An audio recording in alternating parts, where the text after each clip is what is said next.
Hey, what's up guys? In today's video, I want to go over a quote from Hiroki Totoki because honestly, I completely agree with it. If you find this video informative, drop it a like and consider subscribing if you haven't already. Now, we're going to be reading from PlayStation Universe where it reads, Sony CFO says PS4, PS5 exclusives will deteriorate if launched on PS Plus. Hiroki Totoki, Sony's chief financial officer, has suggested that the quality of PS4 and PS5 exclusive titles will decline if they are released straight to PS Plus, in a similar vein to what Microsoft does with Xbox Game Pass.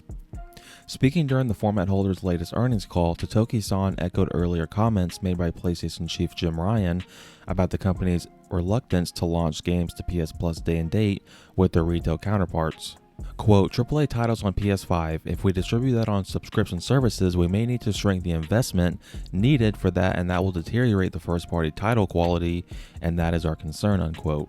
And so, yeah, I just really want to share my thoughts on that quote because, I mean, yeah, obviously whenever PlayStation officially announced the revamp of PlayStation Plus with the 3 different tiers, and remember when Jim Ryan came out and did that interview, and then at some point in the interview, he said that it's not really possible for them to launch their big AAA exclusives day and date on PlayStation Plus because they would just take a massive loss.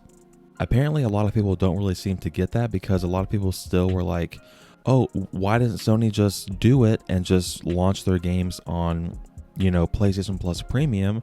That way they can get more people to play their games. But at the same time, it's like the only reason why Microsoft does that is because Microsoft can afford to lose a lot of money because Microsoft is worth trillions and trillions of dollars. They have so much more money than Sony does.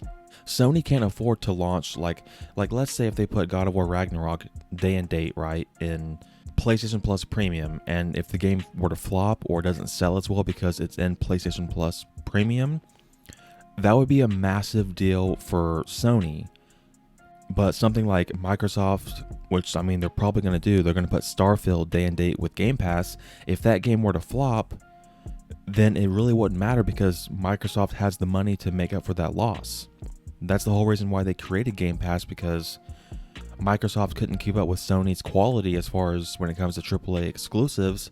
So Microsoft's like, okay, well we have like one more chance before we probably get shut down. So they came up with Xbox Game Pass, and that works for them, but that's not going to work for Sony. Now, if Sony had as much money as Microsoft, then you could have a valid argument like, why don't they do it? And, even Hiroki Totoki, that's 2 of like the top people at Sony coming out and saying that they literally can't because they will lose money.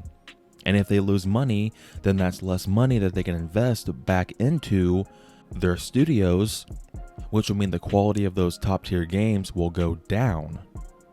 So it just makes sense for PlayStation fans. Like, Sony can't cater to every demographic. Like, they need to stick to the people that already play their games and maybe try to reach out to new people, but they can't just abandon their current model and their current fan base to try and get new people when those new people are pretty much stuck like, oh, I want to play Xbox or PC, and they don't even care about PlayStation, or they'll wait until like a year or 2 years, let's say when God of War Ragnarok, if it were to come to PS Plus Premium, instead of paying $70 for it. So it just doesn't make sense why Sony would do it, And yeah, so this just doubles down on me really being excited for the future of PlayStation because they're really not like changing their ways a whole lot. I know they are starting to go more towards like live service games, which we haven't even seen yet. But I'm just really glad that Sony's not like giving into the pressure and like, oh, we feel too much pressure, so we got to launch these games in PS Plus.